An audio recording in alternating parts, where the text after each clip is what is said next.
Welcome to ABG, Asian Boss Girl, a podcast for the modern-day Asian American woman. I'm Mel. I'm Helen. And I'm Janet.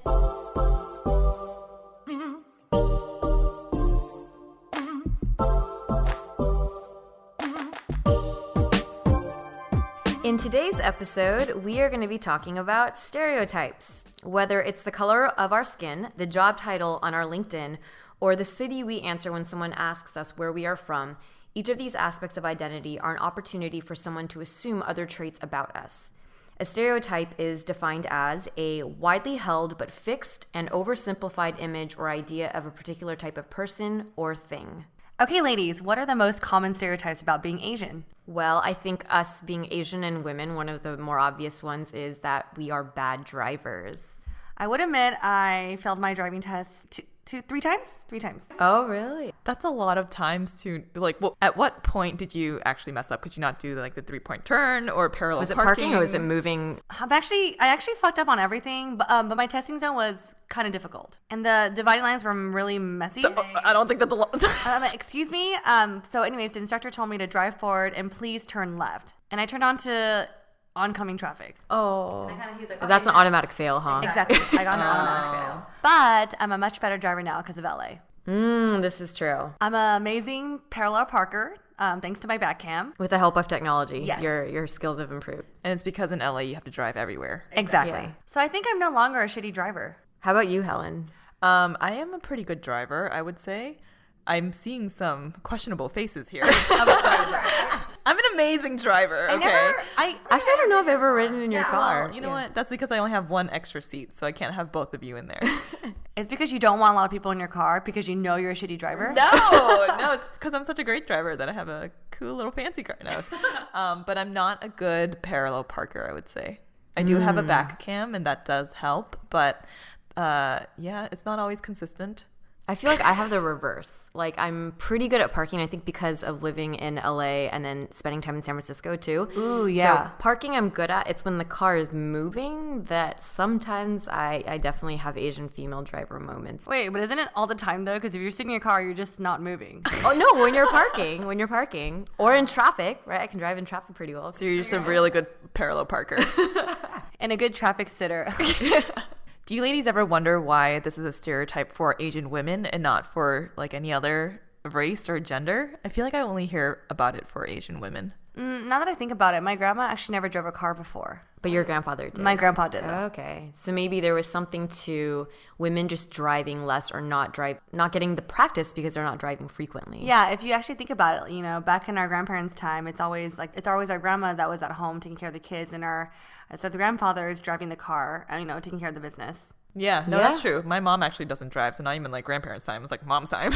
She doesn't drive. My dad drives her everywhere, and that's because when she first came to America, she was taking care of the kids, and she was able to walk to school so that whenever she needed to get somewhere else, my dad would just drive her around. And now she's definitely not. But she did get her driver's license just to have the ID. Other than that, she can't drive a car. Interesting. And what about the Asian component? Why do you think Asian people particularly? Well, I think, for example, my dad can't read the signs in English. My mom has to read the Google Maps to him when we drive. So I think it's a language barrier. That's true. Every time I go to a different country and I'm in a rental, I will always be extra careful and extra slow. Also because I can't read the signs. Yeah. So in any other country, I am a bad Asian female driver. In the US, though, I'm not. But I do think that maybe it is a carryover stereotype from when our parents' generation were here and they couldn't read the signs. So maybe that's carried over to our generation. Yeah. It's become a stereotype, right? Have you been called out for that or called out for being a bad driver? Yes, I actually say it before anyone else can say anything. Oh, so it's to kind of excuse, Exactly. You kind of preface the experience. Whenever I do mess up with something, though, I do kind of hide my face, don't look at me. Because anytime I see someone cut someone off, I always take peek into their car to see what race are they. Yeah. Is that bad? I do that all the time. I think that is part of human nature. But I also when I have some sort of, if I have any type of incidents, if we lock eyes, I know I'm that is what they're thinking. And sometimes I'm you're right. And then other times I'm you were the one that made, you turned into my lane. So everyone in LA is just a bad driver. Another stereotype of Asians, kung fu. Yeah. Y'all do kung fu? Yeah, I didn't do kung fu. I did ballet. Well, actually, no, I didn't even do ballet. I used to sit in my sister's class and watch her do the ballet. Did anyone in your family, like either male cousins or like fathers or? Well, my dad is named Bruce, after Bruce Lee when he first came to the States. So I guess that's the closest thing I had to Kung Fu. I don't have anything closer to that either. My grandfather actually did do Tai Chi for many years, and he did teach it as well. So I guess if someone were to meet him and stereotype him for being a martial arts person, that would have been true. Also, when I did spend time in Kenya, I had a lot of little Kenyan children. When they would see me walk down the streets, they would start like mimicking kung fu moves, and they would be like, "Hiya, hiya, kung fu!" And at first, like I was like really shocked, because if you were ever in the U.S. and you walk down the street and kids are doing that to you, you'd be like, "That's racist." Yeah.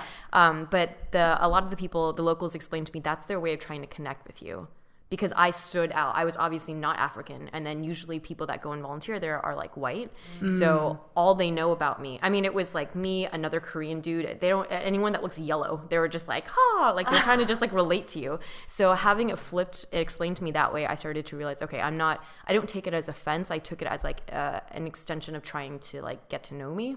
I think the reason why Asians are associated with Kung Fu, it's probably because of Hollywood, and those Kung Fu movies were America's first exposure to Asians. No, I think that is very true, because white people only knew of Asian people through Hollywood film. And because they were so big, Jackie Chan, Bruce Lee, Ip Man, right, through movies, that's what they all associated Asian people with.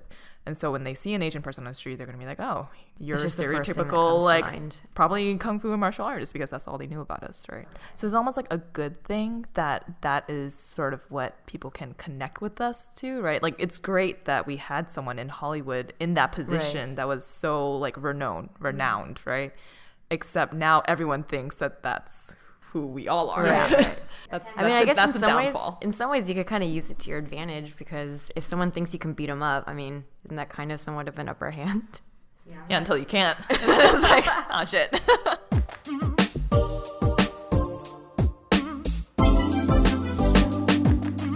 What about the stereotype that Asian people are cheap? Do you guys think that that's something that fits in? I don't think it's cheap. It's like more like frugal. I think we're awesome savers. Yeah. Yeah, I mean, let's get like how exactly would we define cheap? Like, is it? I don't think we're stingy. There's a difference between cheap, stingy, frugal. Like, there's different tiers at different levels. Right. Because I know that every time we go out for like a family dinner, people are always like trying to take the bill, right? It's an actual thing that like you need to fight to pay the bill. Right. Yeah. It's a safe face. It's a safe face, and it's to treat. No, I guess it is to save face. It's to save face. Also, I think that in most Asian households, to show love is actually through food. It's maybe to show face if it's like friends, but I think in your family it truly is. Like even for eldest children, it's a thing. Like I feel like I have to pay for people to take. It's a way of taking care of them.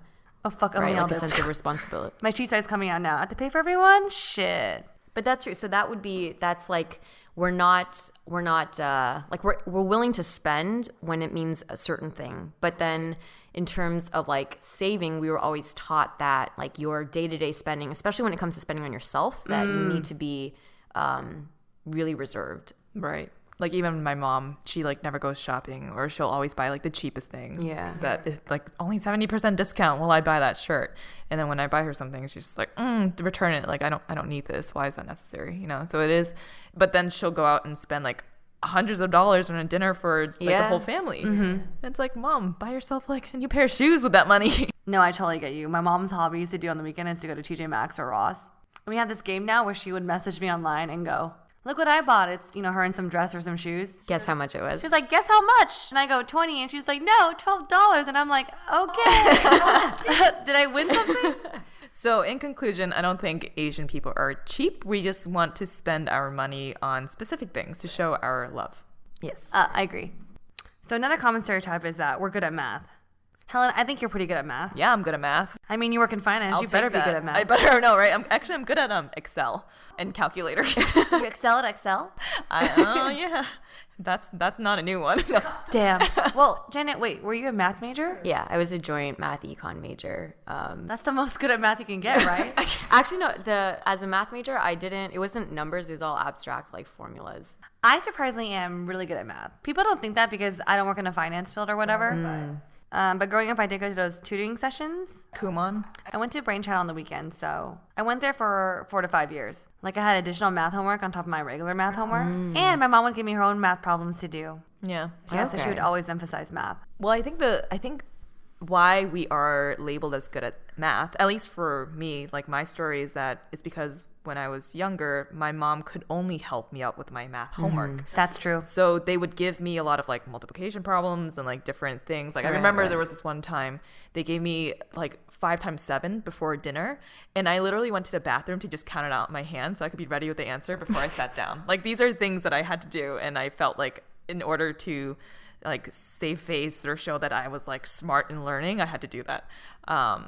But yeah, I think it's because our parents focused on math because they knew math. They didn't really know like literature or like English and or couldn't history. Really help us, or history, right? So that's why a lot of kids are good at math. Well, actually, I mean, I think it is a positive thing to be thought of as like being good at math. The one thing that I don't really like about it is I feel like they also then assume that because you're good at math, you're not good at like English or literature. Did you guys feel that way? And that kind of can like reinforce your interest as a child, right?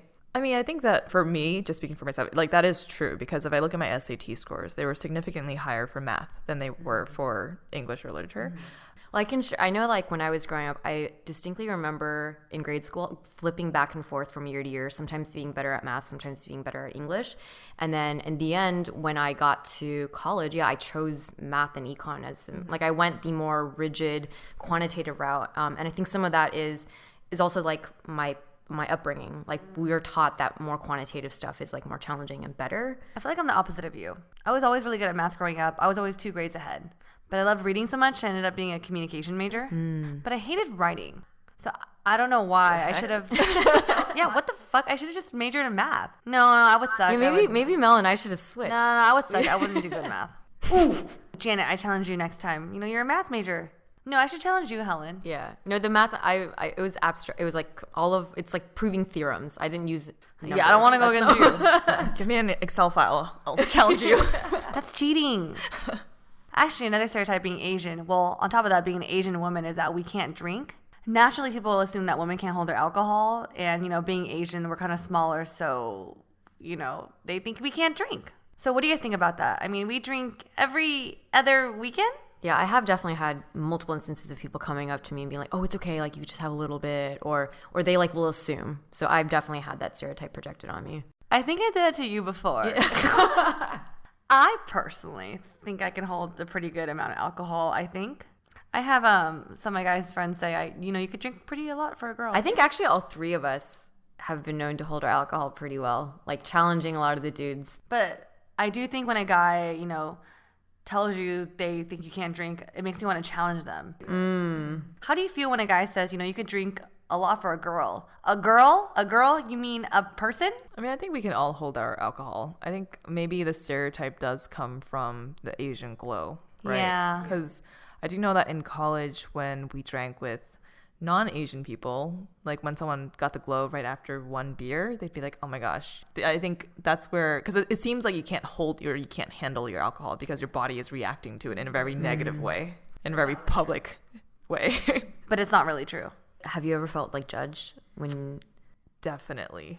And I think that's when I started taking Pepsid so that my face doesn't show as red. But you could definitely hold your alcohol, so. Helen, she definitely can. All right, amongst us 3, who do you think can handle the alcohol the most? The best. Oh, I thought you meant if you said drink the most. I think I can drink the most, but then I will sometimes drink too much, and that's a problem. Wait, does that mean you can drink the most, though? Yeah, exactly. No. Wait, what? Well, yeah. Because I will, like, say we had, I don't know, like, maybe you guys would stop at 7 shots, and I make the mistake of going to the 10th shot. Oh. That's like what, yeah. So at the end of the night, I drink more. I guess the question is who can drink the most and be stable? Did you say fuck fine? No, fine. Stable, yeah. I still think I have a pretty high tolerance. I don't know about that. Actually, she does have a very high tolerance, but I feel like I can drink the most. I think I'd probably lose. There are times where we'd be drinking, and then I would look at Janet, and she'll go, just drink half. Actually, yeah, so Janet's the most aggressive. What? Or confident in her drinking abilities. I think you are. What are you talking about? No, she's the most confident because she will take that extra shot. So she's the most confident in like not. Next time, just saying yes. remind me. Well, let's see. Okay, so let's play some math games after like 7 shots next time to see Yeah, who's test the best my at math and abilities. who's the best at drinking. That's true.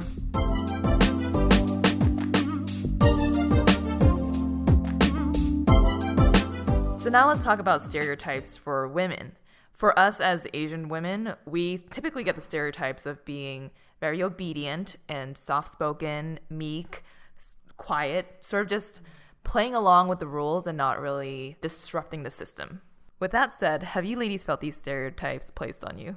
I definitely have. I think that because I am a rather reserved and kind of quiet person, that people will kind of link that as being a woman and kind of quiet, that I'm like submissive and that I'm weak. And I would say generally that's not true. I think I'm a pretty strong person. I agree. If you get to know me. So that would be one, in various social settings and also professional settings, I feel like that happens quite often. I think I'm somewhat opposite of the stereotype of women being quiet. In my household, the women in my family are the head of household, so they're the ones making the decision on almost everything. Being outspoken, I think a lot of people will assume that I'm very controlling. I'm a planner and like to have things done a certain way. The fact that I like to take lead on certain things, men are really turned off by that. And they want to be like, why can't I just take care of you? Why don't you just relinquish control? But for me, it's like not really about that. It's just like the fact that in my household, like we're the ones having a say as well and being the leader in our family. So for me, I feel like the stereotype actually applies most in the workplace. So I work in finance and I am a manager within a valuation team.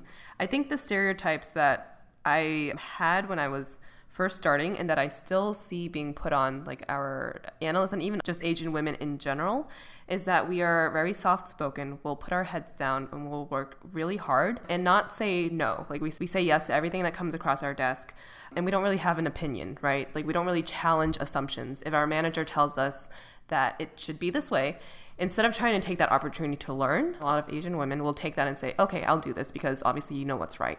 And I just want to get this done quickly so I can move on to the next thing, which I think in itself is a problem because a lot of people will give them more quantity of work to get done versus quality of work. During our meetup in New York, someone had come up to me and said that she notices in her professional setting that women don't get the best feedback because people are worried that women are more sensitive and emotional and will cry. And so they'd rather give them feedback that is a lot more like general or broad without getting detailed. And they would do the opposite for men, where they would give them like the detailed, like, this is why you sucked during this session, right? Yeah. But at the same time, you think about the long-term effect of that, right? By doing that, you're maybe saving an awkward conversation, but you're really putting that woman like back. She's not going to take the constructive feedback and do something with it. So another stereotype that I've talked about with my coworkers is that, so me and my coworkers are really candid about our conversations about girl talk. We talk about sex, the details of it, and they're like, oh, Mel, aren't you like so quiet in bed and very like a starfish and you have the high-pitched moans? And I'm just like, what are you talking about? That is not true. They're like, yeah, it's from the, like, when I watch porn, that's all we see. And I was actually surprised to hear that in my current day and age that other women of ethnic backgrounds have that assumption of Asian women in bed. And I wonder, it's like, is this stereotype from porn? I mean, I don't know. What do you guys think this stereotype is based from? I think you're right. I think it is from the porn industry. I mean, there's like general ways that they depict women that translates into how men perceive women to be generally day to day. But it's interesting that there's the racial component. So I think a lot of it does come from maybe like Japanese culture, even within like Japanese porn. So there was one time I was in Japan and we were Are you at into the porn? I'm just kidding. No, actually, you're in Japan watching porn.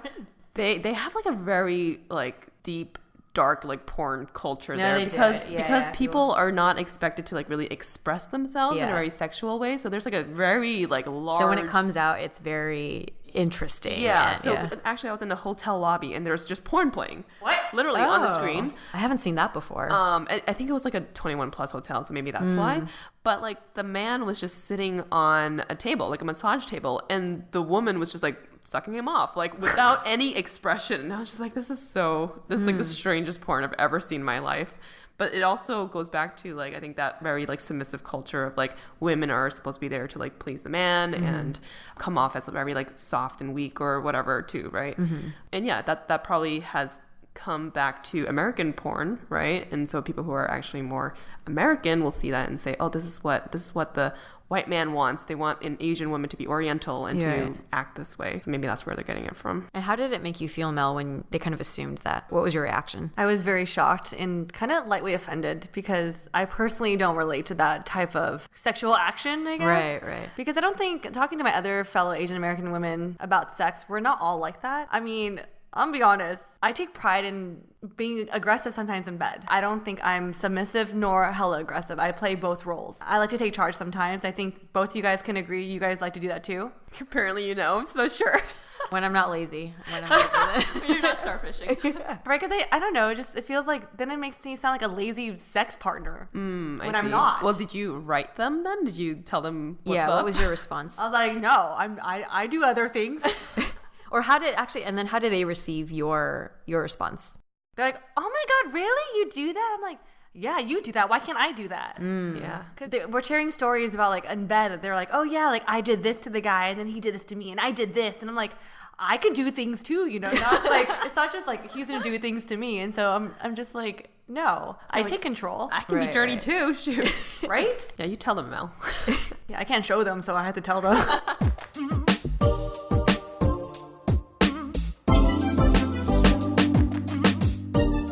So another topic that people might judge us based off of, or judge anyone based off of, is your profession.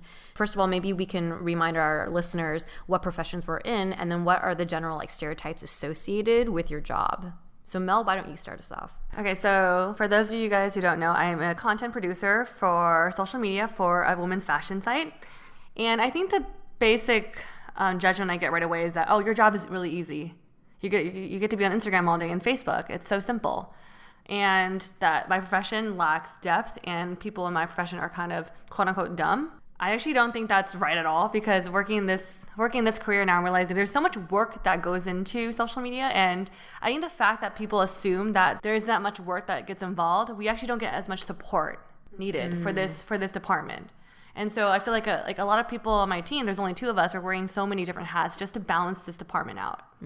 And for social media, like what we do also is like I report every week about how much money we make to my like VP of marketing. And that's another thing that people don't realize. Like we actually do a lot of reporting with our roles and using that report and those numbers to really figure out, and like on the creative side, what to do for Instagram, Facebook, and YouTube and whatnot. So there's actually quite an analytical component to your job that Exactly. people don't think about. Yeah. And it's just like, even for me, like being a content producer, I have to produce photo shoots. So at my company, we actually have a studio team that executes all the photo shoots for editorial and our website.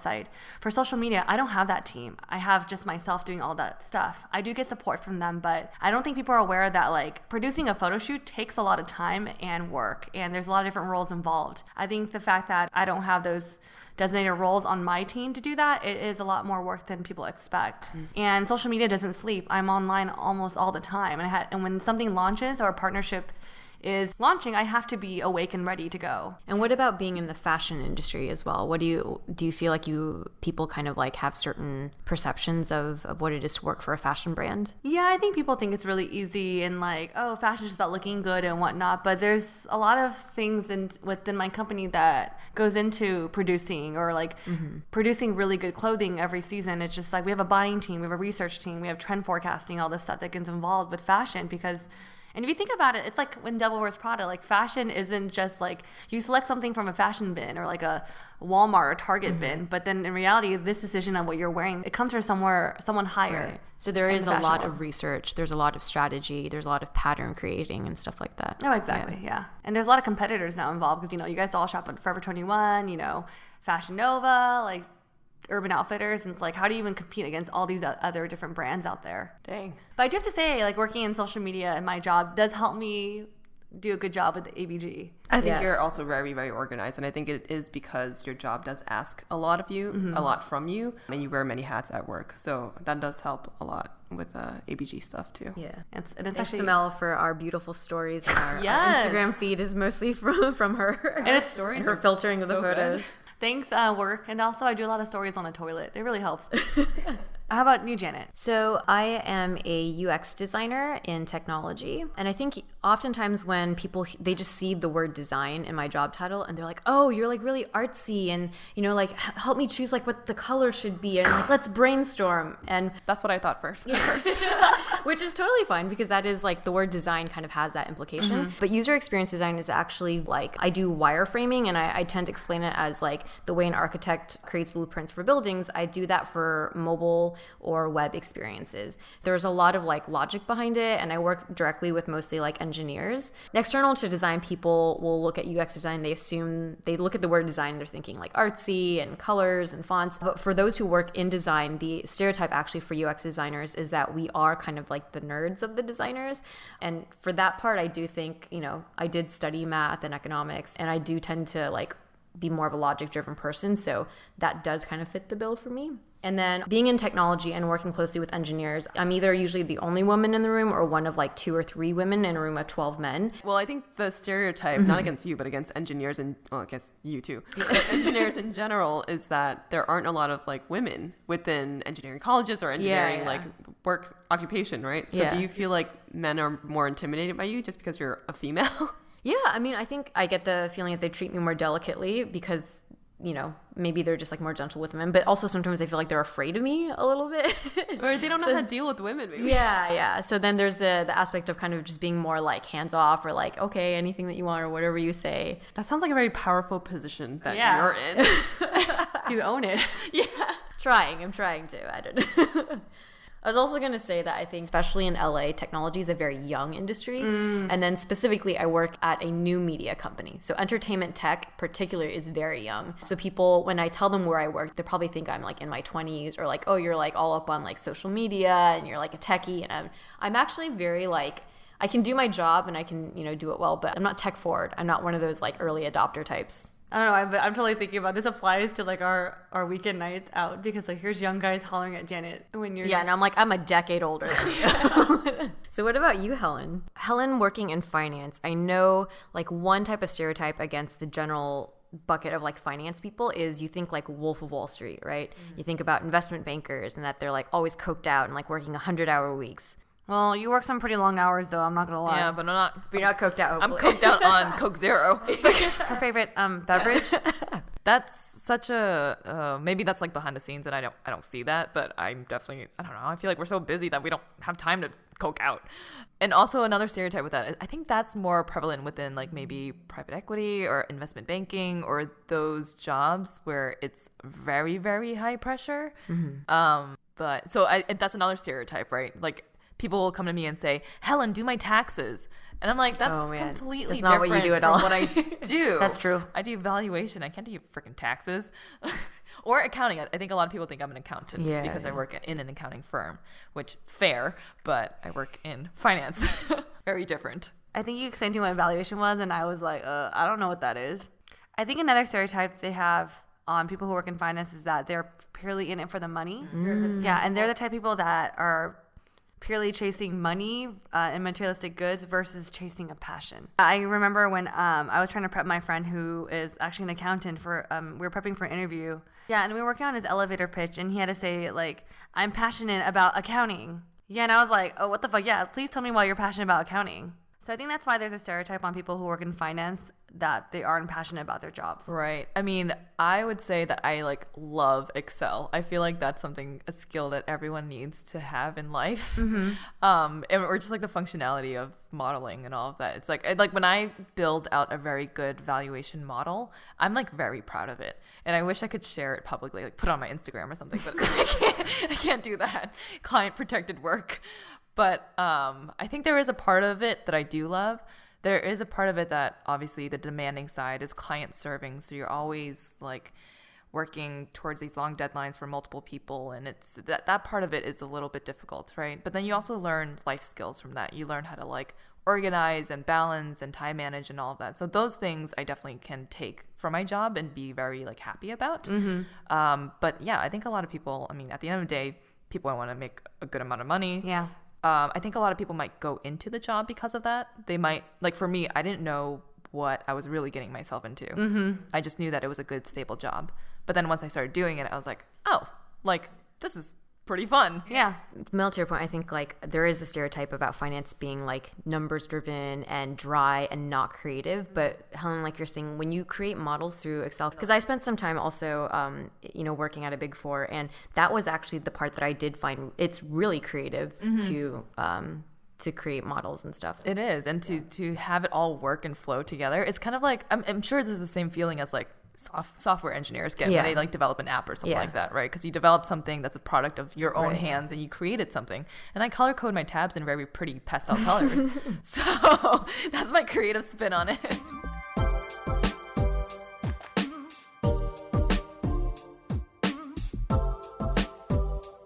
So when you go out and you're meeting people and we talk about, like maybe what city you grew up in, there's oftentimes a way that people will identify you based on that. So have you ladies gone out and had that experience? For me, it's like I think I take it as a compliment. Like when I tell people I'm actually originally from the Bay Area, they're like, "Oh, I knew you're from the Bay. Your personality is so chill." I'm like, "Yeah, I am. I'm from the Bay," and I take a lot of pride coming from the Bay Area because I feel like the stereotype with the girls from the Bay Area, they're like more relaxed, chill. They don't care so much about like materialistic things. So I'm like, "Yeah, I'm from the Bay." How about you, Helen? So from Boston, I think it depends on who I ask. So anyone from the West Coast, if I bring up that I'm from Boston, there's a clear like divide because of more like sports teams. Yeah. So I mean, I've had someone that I first met before. I said, "Oh, I'm from Boston," and then his first response was, "Boston could eat a bag of dicks." And I was like, "Whoa, okay, yeah, hello to you too." Yeah.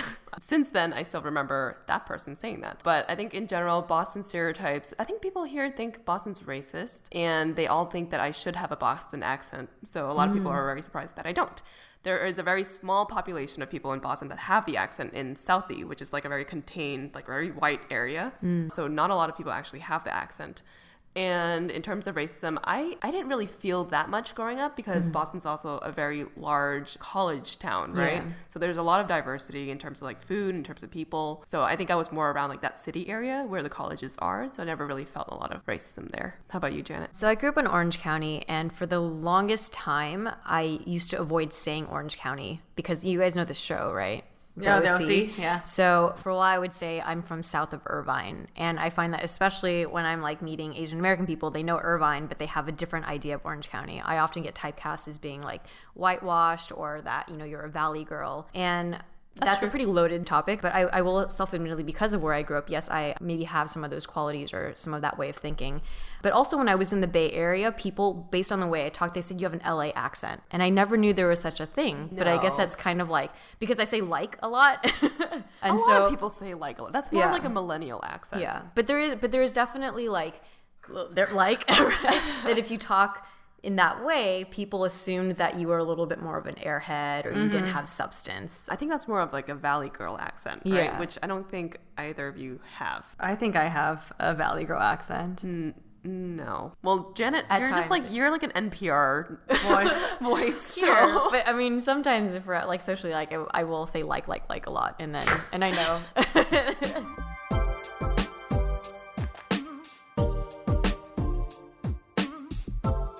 That wraps up our episode on stereotypes. I think a lot of these can be a little bit triggering and we take offense to it, but then there are other ones where we find some truth to it, right? Like, for example, all Asian women are not submissive and squealy in bed. Yes, we're not. In conclusion, when it comes to stereotypes, there is value in knowing general traits and behaviors, but the danger is if we oversimplify and we don't allow for nuances. So, it's great to recognize the patterns and the generalities, but they should only be used as a way to kind of build an initial connection with someone. And then at that point, when you have conversations with them, you start to get to know them, you really should be more open-minded and allow for the differences that they might share. So if there are any stereotypes that you guys feel are of particular interest to you, either because you feel like you fit under them or that you strongly disagree with them, share them with us. You can email us at asianbossgirl@gmail.com. And we're also very active on social media, so you can find us at Asian Boss Girl on Facebook, Twitter, and Instagram. And if you like this episode, we have a little rating tool. You can go to iTunes, and we prefer 5s, but give a girl a 5. And you can subscribe to us on iTunes or follow us on Spotify, and we'll just pop up in your feed. Thanks for listening, and see you all on the next episode. Bye.